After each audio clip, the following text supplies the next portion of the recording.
Bonjour, mon nom c'est Kate Bush, je suis la coordinatrice des programmes et services de la Société de la SLA du Québec. C'est mon grand plaisir d'introduire Mia Lano, qui est notre conférencier ce soir. Mia est une travailleuse sociale clinicienne qui a passé sa carrière à travailler dans un hôpital de soins aigus. Elle a été membre d'une équipe de soins ambulatoires de SLA depuis beaucoup d'années, 20 années en effet. Et depuis quelques années, elle travaille dans une clinique d'oncologie ambulatoire. Diplômée de l'Université McGill, Mia a obtenu un baccalauréat et une maîtrise en travail social. Elle co-anime des groupes de deuil avec la Société de la SLA du Québec à ce moment-là aussi. Donc, merci beaucoup, Mia, pour votre temps ce soir et votre conférence. Je laisse vous le microphone. Merci. Est-ce que vous m'entendez? Parfait. OK. Merci beaucoup. Merci. Bonsoir à tout le monde. Je vais juste... Bon. Je voudrais remercier à Kate et l'équipe de la Société des SLA pour l'invitation. Merci aussi à Adi ce soir qui va s'occuper de l'enregistrement. Je vais vous donner un bref aperçu de... Oups. Bon, c'était plus bref que je croyais. L'introduction, je vais parler du choc du diagnostic. Vous allez voir que c'est en anglais et en français parce que j'ai donné la même conférence la semaine dernière en anglais. Donc, j'utilise les mêmes diapos. On va toucher sur faire face à la maladie, quelques ressources et certainement répondre à vos questions. Donc, comme Kate vous disait, mon nom est Mia. Je suis travailleuse sociale. J'ai travaillé pendant, presque une vingtaine d'années à l'hôpital neurologique de Montréal et depuis quelques années, je suis travailleuse sociale en oncologie à la clinique ambulatoire au CUSUM. Et j'ai le plaisir de co-animer des groupes de soutien pour les personnes endeuillées récemment avec l'extraordinaire Yves Lafleur. Je ne sais pas si vous avez rencontré M. Lafleur au courant de votre association avec la Société SLA, mais il est, comme Adi m'a dit, c'est un homme très sage et on en profite beaucoup de ce qu'il nous a à nous dire. J'ai rencontré Kate et l'équipe de SLA à l'hôpital neurologique et puis où leur présence était et demeure toujours essentielle et appréciée à nos cliniques. J'ai aussi eu le privilège de travailler avec des personnes atteintes de la SLA ainsi qu'avec leurs proches. Je vous avoue que j'ai appris beaucoup sur la vie. J'ai été touchée par le courage et résilience face à cette maladie. Et je dirais que le sentiment qui est exprimé dans un diapo passé où les gens atteints de la SLA et leurs proches sont parmi les personnes les plus fortes que je connaisse, exprime bien mes sentiments. Ce soir, on m'a demandé de parler du choc du diagnostic, incluant l'impact sur les personnes, autant sur les personnes qui reçoivent le diagnostic que sur les proches. Un défi, naturellement, c'était de trouver l'équilibre entre la réalité, donner des renseignements, des informations et rester positif. Alors, on va voir. Il se peut que ce que je partage ce soir résonne avec vous ou que votre expérience est complètement différente. Je tenterai de répondre à vos questions à la fin, comme Kate vous a expliqué. Ce soir, je vous encourage aussi de pratiquer la bienveillance. Alors, si vous trouvez que vous réagissez à certains aspects de ma présentation, prenez le temps dont vous avez besoin.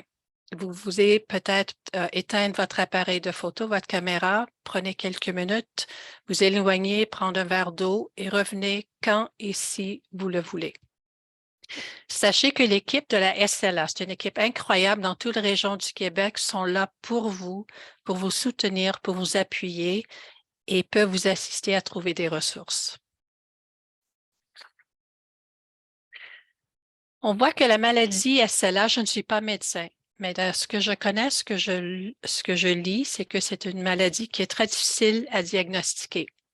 Les symptômes peuvent souvent commencer avant le diagnostic même est fait, soit avec un inconfort physique, un un changement de voix, des problèmes de mobilité ou d'autres problèmes qui nécessitent des visites, peut-être à divers médecins, pour essayer de découvrir ce qui ne va pas.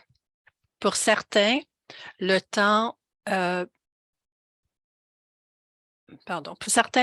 entre l'apparition des symptômes et la confirmation du diagnostic peut être long et stressant.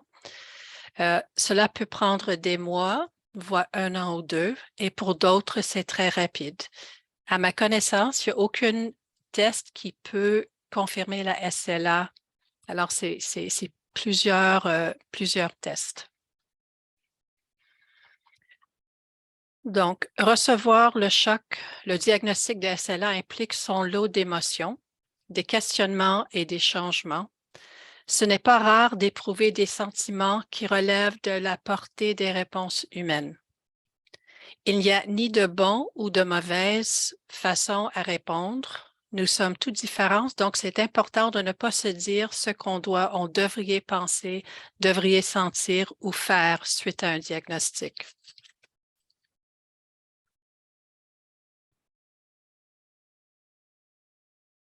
Dagmar Munn, c'est quelqu'un atteint de la SLA. Elle écrit sur un blog, c'est marqué ALS News Today. Elle a écrit que bien que chaque personne fait face à un parcours différent avec la SLA, tout partage le souvenir du moment où le diagnostic a été reçu.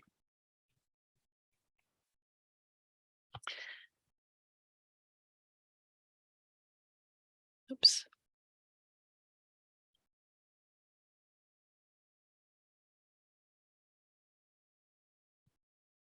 Okay. Donc, le choc émotionnel ou physiologique est une réaction que vous pouvez sentir suite à un diagnostic, à un événement inattendu, à un incident traumatisant.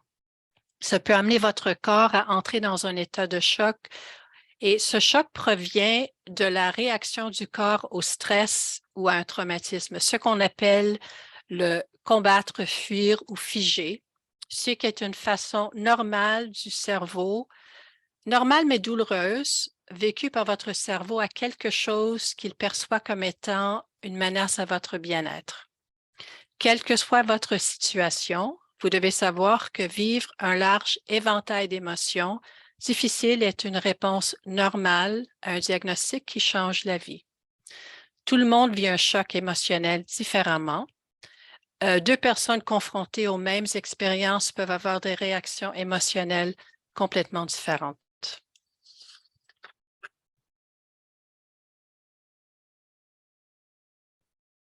J'ai lu sur l'histoire un peu de Mme Lise Joyal. Et puis, ce qui est écrit ici par son époux, Mario Goupil. Madame Joyal dit, quand j'ai entendu le diagnostic, je suis entrée dans un état seconde. Pardon, ça c'est M. Goupil.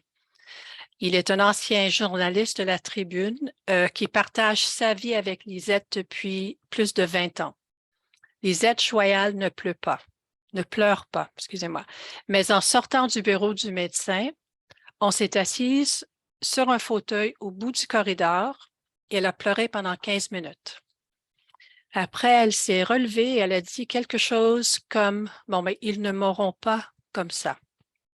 M. Goupil lui-même dit « Honnêtement, c'est pas facile ». Et Mme Joyal dit « Je crois que je suis encore sur le choc. Mais je me parle parce que je ne veux pas que la maladie m'empoisonne le présent. »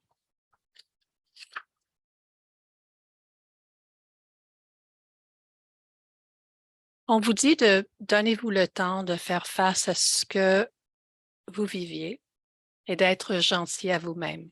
C'est plus que des paroles, c'est vraiment un sentiment parce que tout change lors d'un diagnostic de SLA.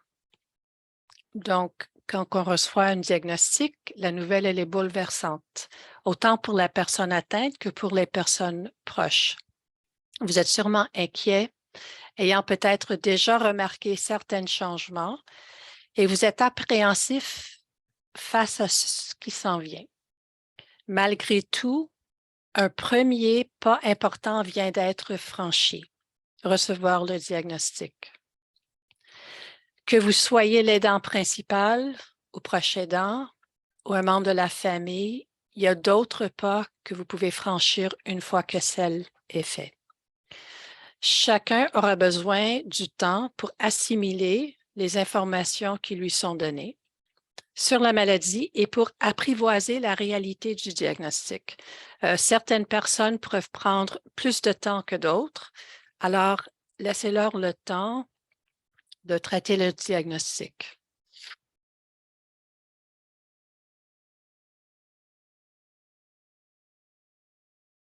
On parle de votre niveau de tolérance à l'information.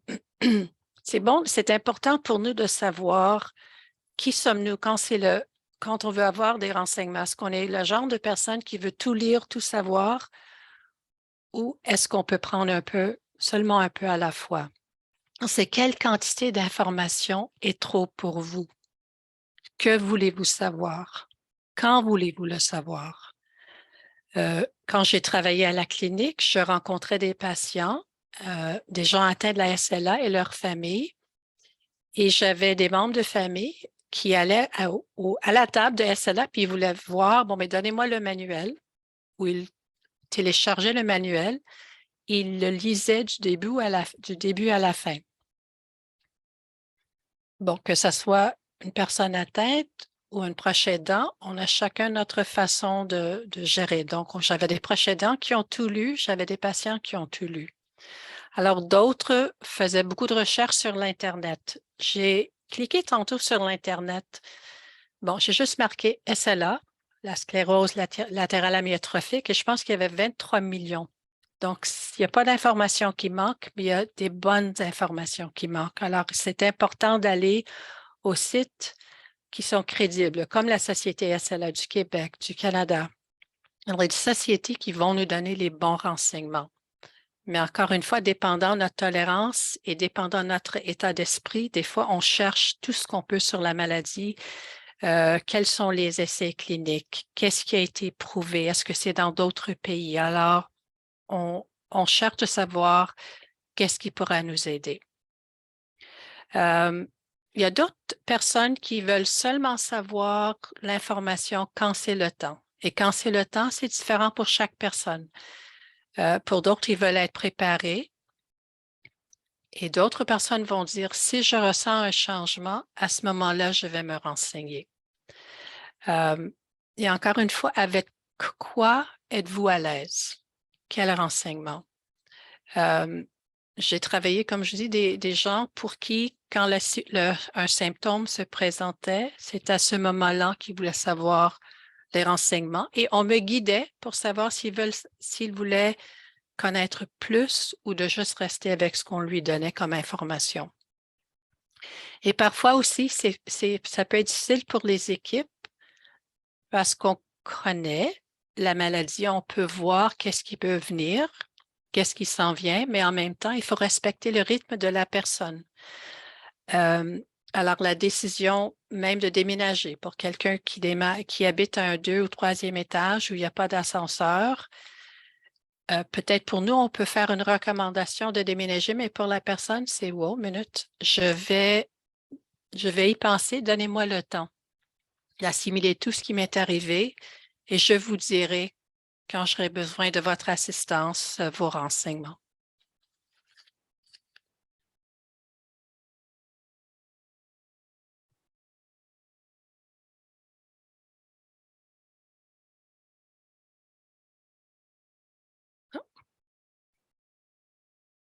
Bon, partager le diagnostic. Encore une fois, comment le partager? Avec qui le partager?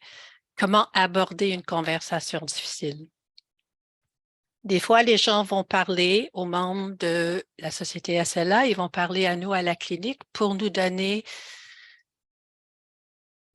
pour obtenir des conseils, comment partager ces renseignements. On a déjà eu des personnes qui n'ont pas voulu en parler à leurs enfants adultes pour différentes raisons, un mariage qui s'en venait, quelqu'un qui était enceinte. Alors, on a chacun nos raisons pourquoi qu'on veut ou ne veut pas partager. Donc, encore une fois, on est là pour donner des conseils si les gens le veulent, mais encore une fois, de respecter le rythme. Madame Munn, la personne du blog ALS Talk, elle blogue son expérience sur le site ALS Today. Elle explique: j'ai dû faire face à la difficile et lourde tâche de partager la nouvelle avec mes amis et avec ma famille. J'ai hésité pour plusieurs raisons, mais mon plus grand défi a été d'affronter la réalité de mon diagnostic. Je savais que lorsque je parlerais de mon diagnostic de SLA aux autres, cela deviendrait réel et je devais accepter que j'avais le SLA.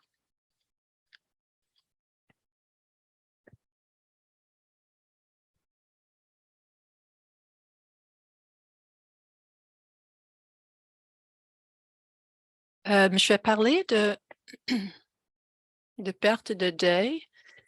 La SLA nous apporte beaucoup de pertes. Dès le début, on peut avoir l'impression que la maladie nous enlève tout ce que nous tenons à cœur, large et petit, pour lesquels nous avons pris pour acquis. Les pertes physiques engendrent des réactions de tristesse et de l'anxiété. Il ébranle les fondements de la vie individuelle et familiale. Il y a des multiples défis et changements de rôle, de relations, de mobilité, niveau de fonctionnement, statut, carrière, espoir, rêve. Nous sommes obligés de reconceptualiser notre propre identité et notre perception de la vie en ce qui représente pour nous la qualité de vie. Le deuil, c'est une émotion qui est lourde et complexe et l'expérience semble différente pour chaque personne. Il peut prendre plusieurs formats, tels que l'évitement ou la colère. Souvent, quand on pense au chagrin, nous pensons à la perte de vie. En réalité, le deuil est une réponse naturelle à la perte de tout ce qui a une importance dans notre vie. On peut ressentir même le deuil avant une perte. C'est ce que l'on appelle le deuil anticipé. Monsieur David Kessler, qui est un thanatologue, suggère que le deuil anticipé est généralement plus silencieux qu'un deuil suite à une perte. Souvent, les gens n'en parlent pas. C'est un deuil qu'on a la tendance à garder pour nous-mêmes. On veut moins d'intervention active. Il y a peu de besoin pour les mots, c'est plutôt un sentiment qui peut bénéficier d'une touchée de main ou de s'asseoir en silence ensemble. La plupart du temps, avec le deuil, notre attention est sur la perte du passé, tandis qu'avec le deuil anticipé, nous nous occupons des pertes à venir. Je vais parler, encore une fois, c'est M. David Kessler, qui est, comme je disais, thanatologue. Il a écrit plusieurs livres sur la perte et le deuil. Il a connu Dr. Elizabeth Kubler-Ross, psychiatre qui était renommée pour avoir conceptualisé les 5 étapes de deuil. M. Kessler suggère qu'il y a une 6e, l'absence de la maladie. En particulier, il parle de la maladie SLA et les 6 étapes de la perte. Ces étapes ne sont pas vécues en ordre linéaire. Il n'y a pas de temps de limite pour chaque étape. Alors, on peut aller entre plusieurs. Alors, il les nomme, mais comme je dis, ce ne sont pas en ordre linéaire. Si on parle de le déni, qui peut se ressentir comme un état de choc ou d'incrédulité. Votre côté rationnel peut reconnaître que le diagnostic est réel, mais votre côté émotionnel requiert le temps pour s'ajuster. La colère, c'est une réaction normale avec laquelle nous sommes tous familiers. Avec un diagnostic de la SLA, on peut sentir la colère envers notre médecin, envers notre corps, envers notre famille, la société, le monde. Souvent, on se demande pourquoi moi. Quelqu'un écrit, j'étais en colère envers tout le monde et à tout parce que j'étais tellement frustrée et j'avais tellement peur. La négociation. On se demande, admettons que, ou si j'avais, nous imaginons comment les choses pourraient aller autrement. Ceux qui ont une croyance peuvent faire des promesses en échange d'un miracle. La dépression, c'est la tristesse intense qui semble être sans cesse et plus profonde qu'on a pu imaginer. Malgré le fait qu'on le nomme la dépression, cette étape ne réfère pas à une maladie psychiatrique ou psychologique. Ici, c'est vécu comme étant une réaction de deuil ou de perte normale. Il parle ici de l'acceptation. Est-ce que je veux souligner dès le début, ça ne veut pas dire que vous êtes correct avec votre maladie. Pas du tout. Ce que M. Kessler veut dire ici, c'est que vous reconnaissez la réalité de votre maladie et que maintenant, il fait part de votre vie. Okay, j'ai marqué adaptation. Je voulais marquer sens. Je vais les corriger. Un objectif plus grand après une perte, ça peut inclure de trouver des façons de soutenir des gens qui ont la SLA. Je me rappelle récemment, nous étions dans un groupe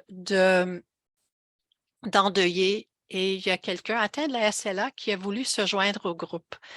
Et ce qu'il nous a dit, c'est qu'il vit avec la SLA, mais qu'il essaie aussi de trouver des bons côtés, que ce n'est pas toujours négatif et qu'il a une personnalité. Il voulait partager ses sentiments de joie aussi, qu'il y avait d'autres choses dans la vie qui lui donnaient la joie, avec laquelle il trouvait un plaisir.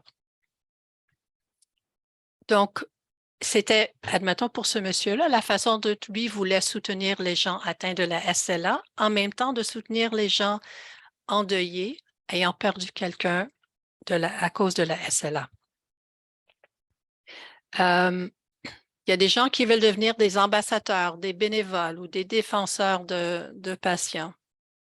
Je pense à des noms rapidement, là, et ce ne sont pas tous. Je pense à Norman McIsaac, Lisette Choyel et Mario Goupil qui nous avons lus, Dagmar Mann, Chantal Lantier, Nancy Rock et plusieurs d'autres. Et excusez-moi que je les nomme pas toutes, mais plusieurs personnes ont essayé de trouver le sens dans leur vie suite au diagnostic. Je me demandais comment mettre le COVID et la SLA, le COVID dans cette présentation. On aurait souhaité de ne pas être obligé de confronter le COVID encore, mais malheureusement. Donc, depuis le mars 2020, la COVID s'est mêlée à de nombreux aspects de la SLA. Sur le plan émotionnel, on ne pouvait pas rencontrer nos familles, ou peut-être très peu. Nos amis, on ne pouvait pas donner ni recevoir un câlin. On craignait d'attraper ou on avait peur de transmettre le virus. Il y avait beaucoup d'inconnus en même temps que beaucoup d'informations circulaient. Donc, même à cette époque-là, on parlait aux gens, on disait même de votre tolérance d'information à la COVID, parce que c'était COVID all the time, dans les médias sociaux, dans les journaux, tout le monde parlait. Il n'y avait pas un endroit où on pouvait regarder où il n'y avait pas le COVID. Donc, il fallait dire, OK, comment vais-je... Non, c'est quoi le mot? De ne pas avoir trop de renseignements. Comment je vais trouver l'équilibre pour ne pas avoir trop d'informations sur le COVID? Nos activités aussi étaient devenues restreintes. Donc, admettons, pour aller au resto, aller rencontrer un couple d'amis, au film, aller au musée, ces choses-là qui auraient pu nous aider suite à un diagnostic de SLA n'étaient pas disponibles pour nous. Et comme je disais, c'était difficile de ne pas se laisser emporter par tout ce qui se passait concernant la COVID. En même temps, ce qui est important à noter, la Société SLA du Québec a pivoté rapidement pour vous offrir des services virtuels. Je sais que maintenant, il y a des services ou des groupes en présentiel qui ont lieu, mais ce qui est important, c'est que en ayant fait ce changement rapide-là, ça a créé une multitude de nouvelles ressources, en particulier pour les personnes dans les régions éloignées. Alors, un patient rend compte qu'il pouvait choisir d'assister à 4 ou 5 réunions en ligne par semaine, entre des groupes de soutien en ligne, des réunions de plaidoyer sur la SLA, des réunions pour discuter progrès sur la recherche sur la SLA et d'autres sujets sélectionnés. Donc, on ne voyait pas les personnes en présentiel, mais on avait accès à d'autres ressources ou d'autres façons de se joindre ou de rencontrer des personnes ayant la même maladie que nous. Et c'est ça, vous avez une maladie, mais vous n'avez pas à être défini par la maladie.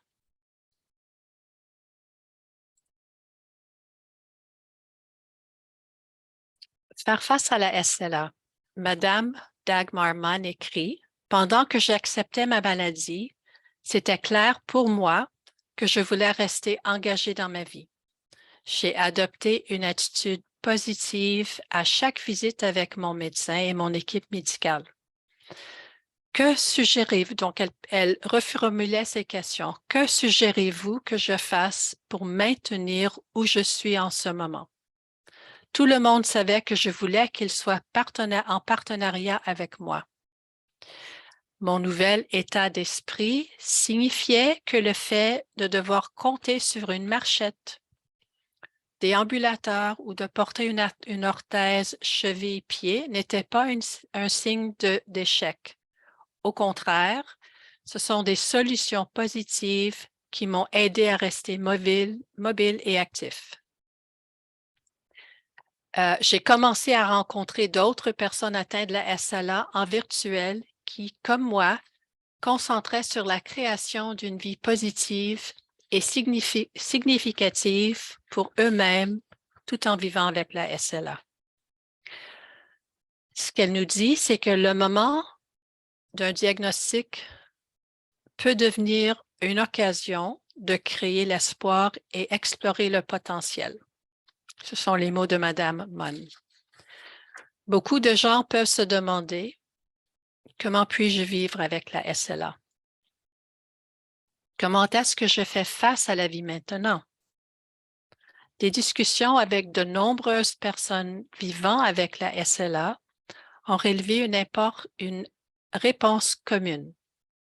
Le facteur de soutien dans la vie avec cette maladie est la récolte continue d'espoir et la recherche de nouvelles significations dans votre vie dans le présent.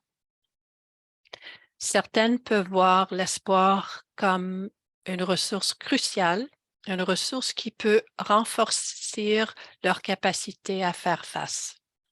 Elle peut se redéfinir tout au long du trajectoire de votre maladie.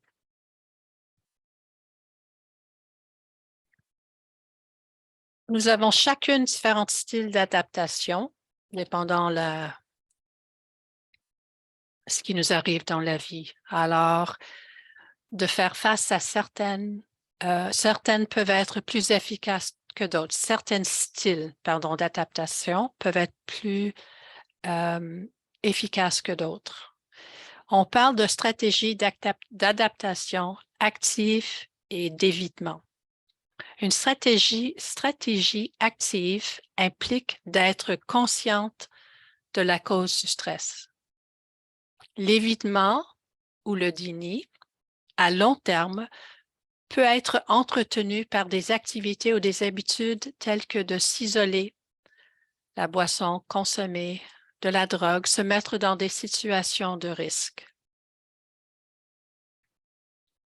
Donc, dans votre style d'adaptation, quand voulez-vous affronter les changements? Voulez-vous le faire ou préférez-vous le discuter avec des membres de votre famille? Rencontrer le médecin seul ou avec quelqu'un d'autre? Comment gérez-vous les changements à fur et à mesure qu'ils se produisent ou préférez-vous essayer de les anticiper?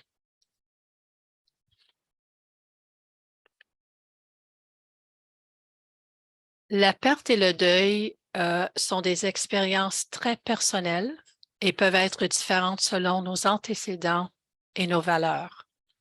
De nombreuses personnes déclarent ressentir un sentiment de chagrin après avoir reçu le diagnostic initial. Certaines personnes pleurent, recherchent le réconfort de leurs proches, essaient de prendre leur distance ou tentent de faire comme si ne rien n'était. Bien qu'il soit impossible de mettre le processus de deuil dans un ensemble soigné, ce sont des expériences reconnues, ressenties par ceux qui sont confrontés à une perte. Comprendre le deuil, c'est une chose, mais comment faire face à quelque chose d'aussi complexe que la perte et le deuil? Bien que la douleur de certaines pertes ne disparaisse jamais complètement, il y a des suggestions qui peuvent vous aider. Ce sont des suggestions, vous avez certainement vos propres, je vous en suggère quelques-unes. Donnez-vous la permission de vivre votre deuil. Le déni, la colère et la tristesse sont des réponses normales aux pertes. Ces sentiments font partie du processus de deuil. Tel que mentionné avant, il n'y a pas de bon ni de mauvaise façon de vivre votre deuil. Une autre suggestion, c'est de parler de ce que vous viviez. Si c'est quelque chose avec lequel vous êtes confortable, ce sont des suggestions, c'est à vous de voir qu'est-ce qui fit pour vous. Lorsque nous parlons de nos expériences et de nos émotions, nous avons la possibilité de les traiter d'une manière qui ne serait pas possible autrement. En parler vous permet de reconnaître des sentiments dont vous n'étiez peut-être pas consciente et peut-être vous aider à les gérer.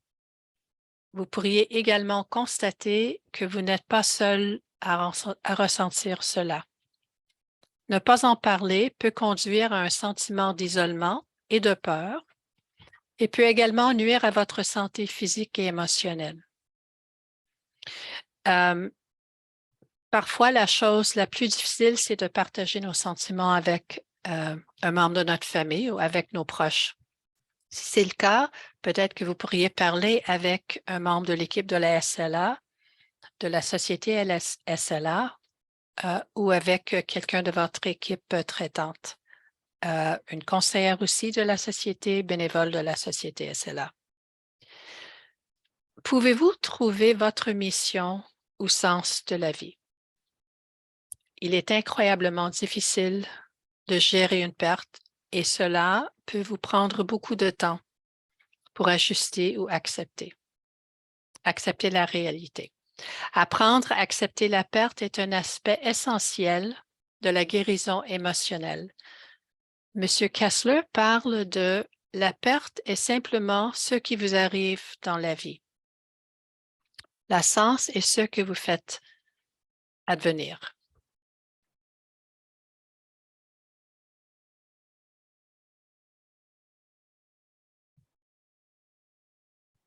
Le soutien est comme dans tout, c'est de choisir ce qui vous convient. Alors, peu de temps après le diagnostic, il peut y avoir une période de temps où vous ne voulez peut-être pas communiquer avec les autres parce que vous ne voulez plus parler du diagnostic. En même temps, vous pouvez vous sentir seul et coupé même de vos proches. Vous pouvez peut-être avoir l'impression que les autres ne peuvent pas vraiment comprendre ce que vous viviez. Ou peut-être ceux qui vous entourent essayent tellement d'être si positifs que vous ne vous sentez pas capable de vous ouvrir et de vous exprimer ce que vous ressentez vraiment. Peut-être vous craignez d'être un fardeau pour les autres si vous parlez honnêtement de ce que vous viviez. Donc, à qui vous choisissez de vous confier, sur qui vous vous appuyez et lesquelles informations que vous choisissez de partager sur votre situation médicale sont toujours les décisions très personnelles. Cela peut être une première étape pour assurer que la SLA n'est pas une expérience d'isolement. J'ai beaucoup aimé que demander de l'aide, c'est un pouvoir extraordinaire et non une faiblesse. Souvent, on a peur de demander l'aide parce qu'on ne veut pas apparaître faible. Au contraire, c'est un pouvoir exceptionnel.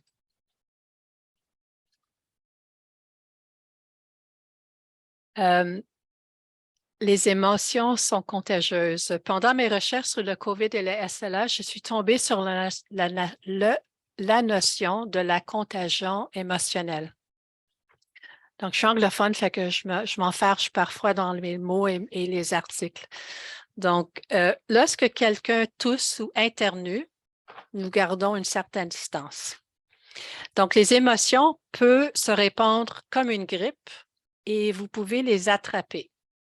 Les études démontrent que l'humeur de quelqu'un peut s'attraper aussi facilement que les microbes.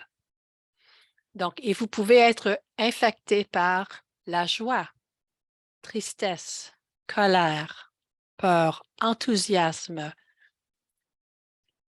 l'espoir. Donc, selon les scientifiques même, si nous imitons l'expression d'un autre, ces expressions peuvent déclencher des réactions dans notre cerveau, nous faisant ressentir les mêmes sentiments. Je dirais comme les comédiens, souvent, dépendant. Alors, on réagit à leurs expressions. Si on parle de la colère, par exemple, si nous interagissons avec les autres en colère, la frustration ou l'impatience, cela peut à son tour affecter la façon dont ils se comportent avec vous ou avec d'autres personnes. Cela devient une sorte de réaction en chaîne. Il en va de même si nous traitons les autres avec patience, avec un sourire, un mot gentil. C'est un cadeau qui continue de se donner.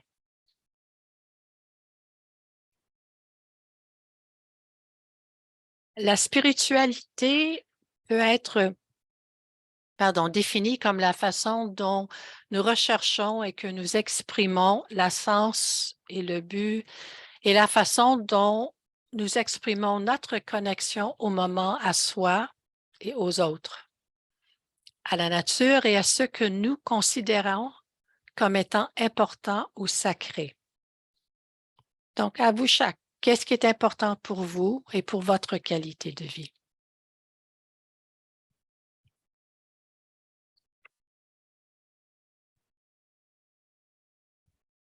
Fixer les objectifs et se donner un rythme avec un diagnostic de SLA, c'est un processus qui est très fluide.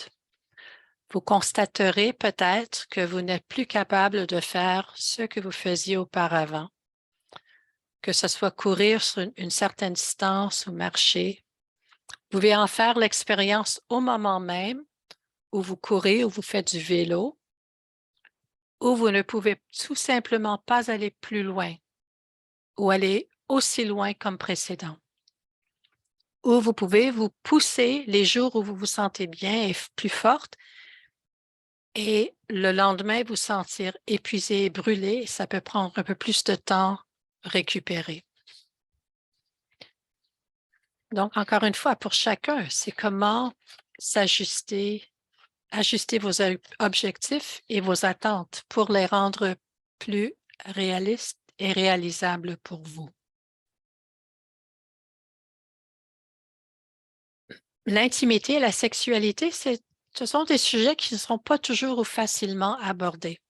Quand je travaillais à la clinique SLA, je rencontrais des couples qui avaient des questions et des inquiétudes et nous avions eu des discussions très ouvertes. Parfois, c'était difficile pour eux de demander de l'aide ou de conseils, mais une fois commencé, alors on abordait beaucoup de sujets.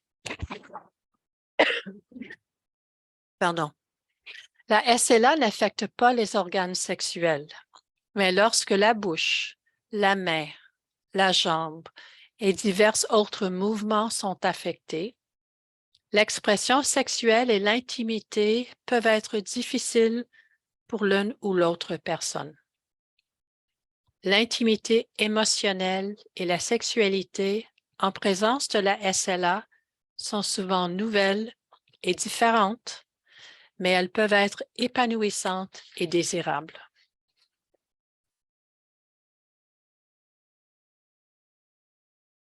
Quand on parle maintenant, je vais parler un peu plus sur les familles et les proches aidants. La façon dont vous et votre famille vous réagissez à la SLA aura beaucoup à voir avec la façon dont vous, en tant que famille, que vous avez eu des relations dans le passé.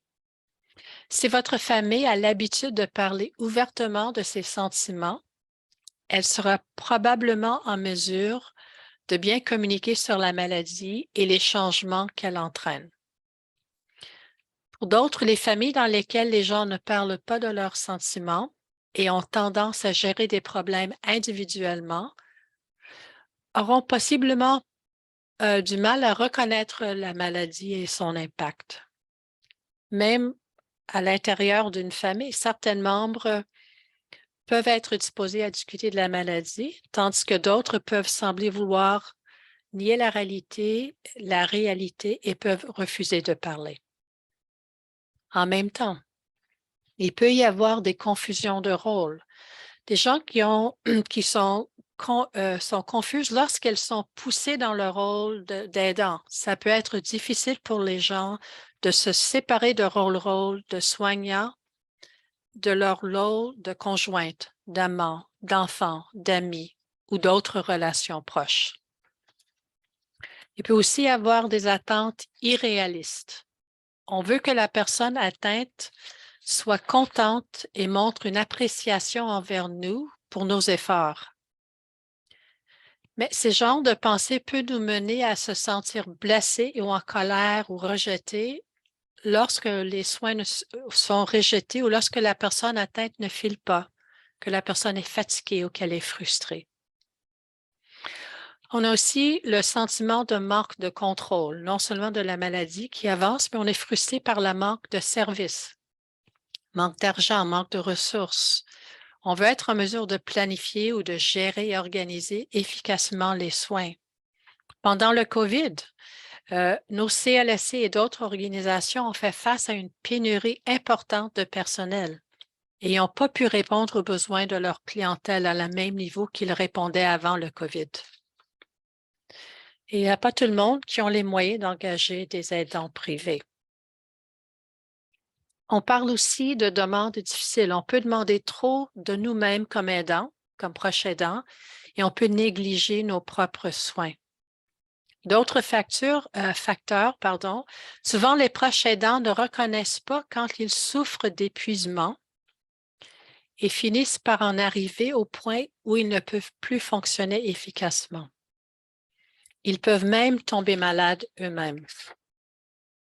Donc, c'est vraiment important de trouver, si vous pouvez, quelqu'un en qui vous avez confiance, un ami, collègue, un voisin, quelqu'un de la société, quelqu'un de votre équipe soignante, l'équipe soignante, pardon, de la personne atteinte de la SLA, pour que vous puissiez parler de vos sentiments et de vos frustrations comme père aidant, membre de famille. Fixez-vous aussi des objectifs réalistes et acceptez que vous avez besoin d'aide pour vous occuper de vous et demandez de l'aide à d'autres organismes pour certaines tâches. La Société SLA, le CLSC et d'autres organisations peuvent offrir des groupes de soutien en présentiel ou en ligne aux proches aidants ou aux membres de la famille. Vous pouvez avoir accès à ces soins de relève auprès de d'autres membres de votre réseau par l'intermédiaire du CLSC. Parfois, les CLSC offrent des heures de répit. C'est peut-être quelques heures, mais c'est mieux. Je pense que c'est environ 4 heures. Ça dépend les CLSC et ça dépend aussi dans ce temps de COVID. Mais ça peut vous donner quelques heures pour prendre pour vous. Mais en même temps, il faut être réaliste quant à la maladie de votre proche. Et pour vous, les proches aidants, les membres de famille, de ne pas vous oublier parce que vous êtes trop occupés de vous occuper de l'autre personne et que vous vous oubliez vous-même. Réservez-vous du temps, même si c'est seulement 1 heure ou 2. Prendre soin de vous, ce n'est pas un luxe. Parce que si vous tombez malade, vous n'allez pas être capable d'aider votre personne qui est atteinte de la maladie. C'est une nécessité absolue pour les soignants. Ça peut être difficile lorsque vous sentez que les besoins de votre proche malade sont plus importants. La personne atteinte de la SLA peut aussi sentir que ses besoins priment ou peut exprimer la colère ou du ressentiment si vous prenez le temps pour vous-même. Bien que difficile, il peut être nécessaire d'avoir une discussion difficile avec la personne. Vous pouvez parler à une professionnelle. Encore une fois, vous apprenez aussi à connaître vos limites et soyez honnête avec vous-même. Et ce qui est important, c'est d'accepter vos sentiments. C'est tout à fait normal d'avoir des sentiments négatifs, tels que la frustration ou la colère à propos de vos responsabilités ou de la personne dont vous vous occupez. Cela ne signifie pas que vous êtes une mauvaise personne ou une mauvaise soignante. Vous êtes normal, vous avez des sentiments. Il faut les respecter, il faut les accepter. Si ça vous intéresse, vous pouvez penser à vous joindre à un groupe de soutien pour les aidants. Encore une fois, c'est selon ce qui est confortable pour vous. Un groupe de soutien peut être un lieu pour parler de ce que vous vivez et obtenir des conseils d'adaptation de la part de d'autres personnes aux prises avec des problèmes médicaux similaires. Ne soyez pas découragés si vous ne cliquez pas avec le premier groupe que vous essayez, sauf avec celui de M. Lafleur. Tout le monde va être très content de faire partie de son groupe et avec Adi. Cela peut parfois prendre plusieurs tentatives pour trouver le groupe qui vous convient. Il y a quelqu'un qui a exprimé « Permettez-moi d'être complètement honnête. C'était loin d'être facile. Peu de temps après notre diagnostic, nous avons été invités à participer à un groupe de soutien SLA et à d'autres événements locaux. Je n'ai pas honte de le dire, j'avais tout simplement trop peur. Je n'étais pas prêt à me voir dans les autres, pas prêt à être témoin de mon avenir. J'avais peur, alors je n'y suis pas allée. Un groupe de soutien peut être un endroit sûr pour parler de ce que vous viviez et obtenir des conseils. Bon, ça, je l'ai dit. Donc, ça peut prendre quelques tentatives avant de trouver le groupe qui vous fait le mieux. La Société SLA offre des groupes de soutien. Ce sont des lieux d'échange et de promotion d'une meilleure compréhension de la maladie et de ses différentes étapes, inspirées par le contexte de la réalité propre à chacun. Alors, consultez le site web pour avoir plus d'informations concernant les événements et les groupes de soutien. Il y a d'autres stratégies. Une, c'est la méditation. On ne vous demande pas de vous placer dans la position lotus, les yeux fermés, la chambre tout noire. Il n'y a pas de formule. La méditation peut se faire en marchant. Ça peut se faire assise au soleil. La pleine conscience. La pleine conscience est définie par porter votre attention au moment présent avec une attitude de non-jugement. L'objectif n'est pas d'arrêter de penser ni de vider l'esprit. Il s'agit plutôt de porter une attention particulière à vos sensations physiques, vos pensées et vos émotions afin d'y voir plus clair, sans faire de suppositions ni vanter d'histoires. Il y a beaucoup d'exemples et de vidéos sur YouTube. Je pense que je vous ai laissé un lien à la fin. Votre pratique spirituelle personnelle peut vous venir en aide. Il y a même un exercice très bref de la respiration qui dure 16 secondes. Alors en anglais, c'est le box breathing. Peut-être c'est la même chose en français, respiration de boîte. Et simplement, vous inspirez pour 4 secondes, vous le tenez pour 4 secondes, vous expirez pour 4 secondes et vous tenez pour 4 secondes. Et par la suite, vous commencez à respirer normalement.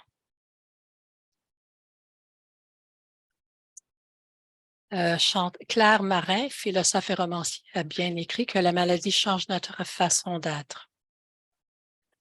Sur le site web de la Société aussi, je voudrais vous souligner que vous allez trouver plusieurs exemples et de témoignages de gens affectés par la SLA. Je vous encourage d'aller sur le site et d'y voir. Je peux vous donner un petit exercice. Simplement, ça s'appelle les 5 sens. Et ça peut être pratiqué rapidement dans presque toutes les situations. Si vous n'avez qu'une minute ou deux, l'exercice de 5 sens ou de les 5 sens peut vous aider à prendre conscience du moment présent en peu de temps. La première, c'est de remarquer 5 choses que vous pouvez voir. Vous regardez autour de vous et portez votre attention sur 5 choses. Choisissez des choses que vous ne remarquez pas normalement, comme un ombre ou peut-être une partie du divan qu'on ne regarde jamais. Deuxième étape, remarquez 4 choses que vous pouvez ressentir. Donc, faites prendre conscience de 4 que vous ressentez actuellement, comme la texture de votre pantalon, la sensation de l'air sur votre peau, la surface lisse d'une table sur laquelle vous posez les mains. Remarquez 3 choses que vous pouvez entendre. Prenez un moment pour écouter et noter 3 choses que vous entendez en arrière-plan. Alors, ça peut être l'oiseau, le bourdonnement d'un réfrigérateur ou des faibles bruits de circulation. 4e, remarquez 2 choses que vous pouvez sentir. Portez votre attention sur les odeurs que vous filtrez habituellement, qu'elles soient agréables ou désagréables. Peut-être la brise, le vent transporte une bouffée de pain si vous êtes dehors, ou l'odeur d'un fast-food de l'autre côté de la rue, l'odeur d'un café qui est fait à la maison. Et la 5e, une chose. Remarquez une chose que vous pouvez goûter. Concentrez-vous sur une chose que vous pouvez goûter en ce moment. Ça peut être, vous pouvez prendre un petit goût d'une boisson, mâcher de la gomme, manger un bonbon, ou juste remarquer le goût actuel dans votre bouche, ou même ouvrir la bouche pour rechercher le goût dans l'air.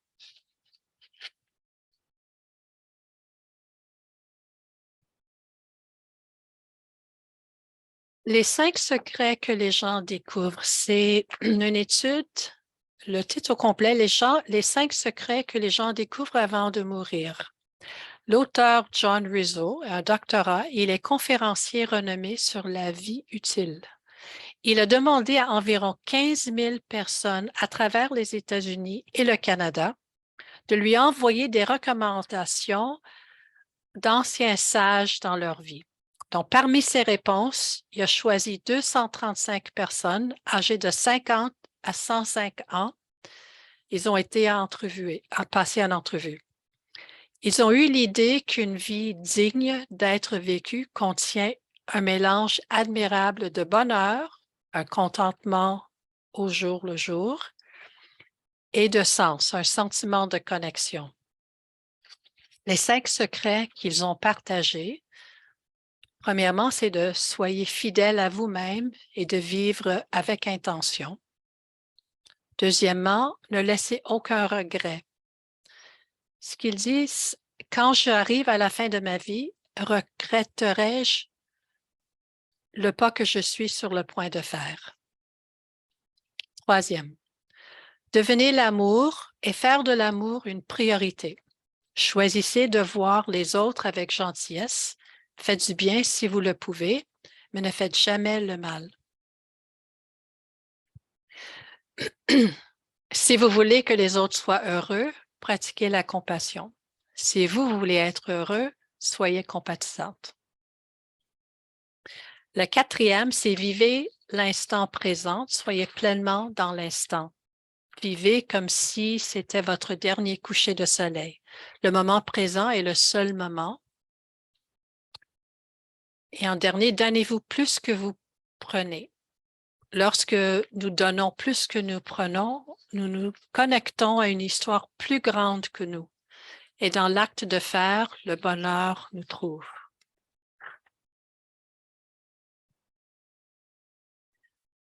Je vais voir si je suis capable de faire le lien. It's a 2 minutes. Un lien de 2 minutes, je vais voir. Mais c'est l'autocompassion. Je ne l'ai pas mentionné parmi avec la méditation, mais l'autocompassion, ça veut dire étendre la compassion à soi-même dans les cas d'insuffisance perçue, d'échec ou de souffrance générale. Kristen Neff, qui est psychologue, a défini l'autocompassion comme étant composée de 3 éléments principaux: l'autobienveillance, l'humanité commune et la pleine conscience. Donc, ce que je vais essayer de faire, je n'ai pas réussi à faire un hyperlink. You think it'll work? On va voir. Non, je vais voir ce qu'on peut faire. Un instant. I'm going to try.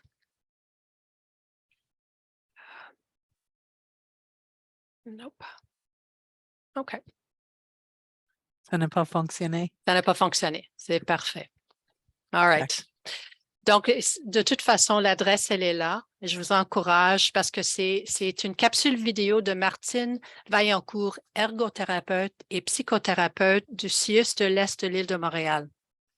Et c'est elle qui nous explique les composantes de l'autocompassion. Donc, et elle finit par dire « Essayez, vous serez étonnés ». Donc, ils ont une série de capsules. Parfait, merci. Pour moi, ce soir, merci beaucoup. Merci à vous, Mia. C'était vraiment formidable. C'était vraiment plein d'informations et très bien fait. Je suis très contente.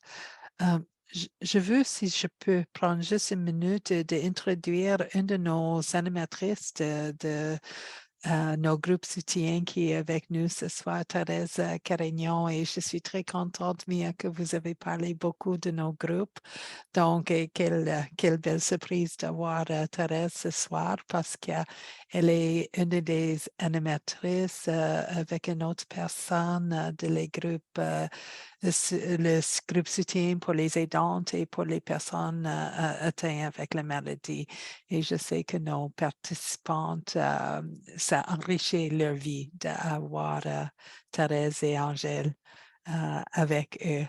ADA, yes, oui, c'est ça, c'est vrai. En tout cas, et Thérèse avait suggéré à le début que je mentionne que nos groupes soutien sont par Zoom, sont virtuels, donc pour tout le monde, spécialement vous qui sont éloignés dans les provinces, ça c'est vraiment une belle façon d'avoir un soutien et créer une communauté autour de vous avec des gens qui connaissent très bien qu'est-ce qui passe avec la maladie. Donc, merci Thérèse d'être là.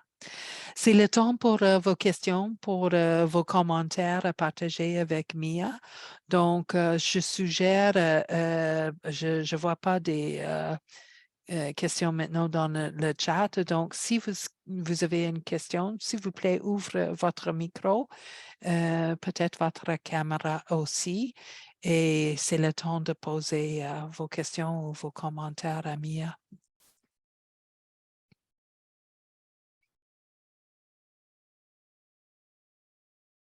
Est-ce que cette conférence avait répondu à vos besoins, à vos questions, à votre curiosité?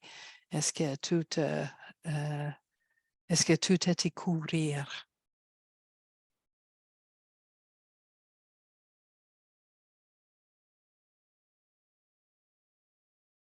Moi, j'imagine oui, parce qu'il n'y a pas beaucoup de réponses. Je peux dire que des fois, ce qui arrive, c'est que c'est après. On reflète ce qu'on a entendu et ce que ça nous soulève aussi à l'intérieur de nous, les réactions, les émotions, nos expériences. Oui. Oui. Parce que cette conférence est enregistrée, ça veut dire que ça serait sur notre site web. Ça ne prend pas beaucoup de temps, certainement une semaine, quelque chose comme ça. Mia va m'envoyer le PowerPoint de son présentation. Donc, si quelqu'un veut avoir une copie de ça, envoyez-moi un courriel avec plaisir. Ah, Monsieur Perron, vous avez une belle question ou une question tout à fait pertinente. Comment l'aide médicale à mourir est abordée? C'est une bonne question. Merci de l'avoir posée. Je me rends compte que c'est quelque chose que oui, qui aurait dû être inclus. Alors, vous voulez vous demander si la personne même ou membre de famille, vous pouvez l'aborder. Bon, ça dépend envers qui vous voulez l'aborder. Est-ce que c'est, comme je dis, est-ce que c'est la personne atteinte de la maladie qui voudrait aborder la discussion? Ça peut être abordé aussi avec votre équipe médicale, ainsi que votre CLSC. Donc, je vais m'assurer que je réponds bien à votre question si. Et je sais aussi, et des fois, c'est intéressant parce que l'équipe médicale va essayer d'aborder ça souvent parce que légalement, ils ont une obligation de laisser le monde que ça existe et que c'est une option. Mais j'avais entendu des personnes qui étaient offusquées à cause de ça parce qu'ils avaient le sentiment que c'est leur équipe médicale encourage qu'ils reflètent sur ça. Il y a une réflexion sur ça. Mais c'était plutôt vraiment pas une façon de dire de faire ou non, mais plutôt de nommer l'option parce qu'ils sont obligés par la loi de mentionner que c'est une option. Tout à fait. Je pense que c'est important, comme si les gens veulent prendre leur décision, c'est de fournir, comme tu dis, toutes les options qui sont là et c'est aux personnes de choisir. Alors, et des fois, les équipes, oui, vont en parler, mais des fois, la personne va en parler avant. Les gens vont venir parce que c'est dans les médias. On peut trouver ça facilement sur les sites du gouvernement. Alors, c'est un sujet qui n'est plus tabou, avec lequel on peut parler. Est-ce qu'il y a des autres commentaires ou questions pour Mia?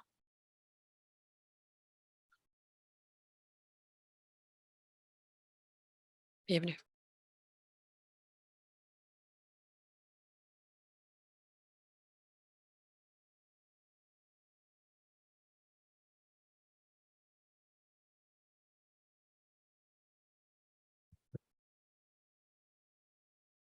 Je regarde un petit peu, est-ce qu'il y a quelqu'un à l'air?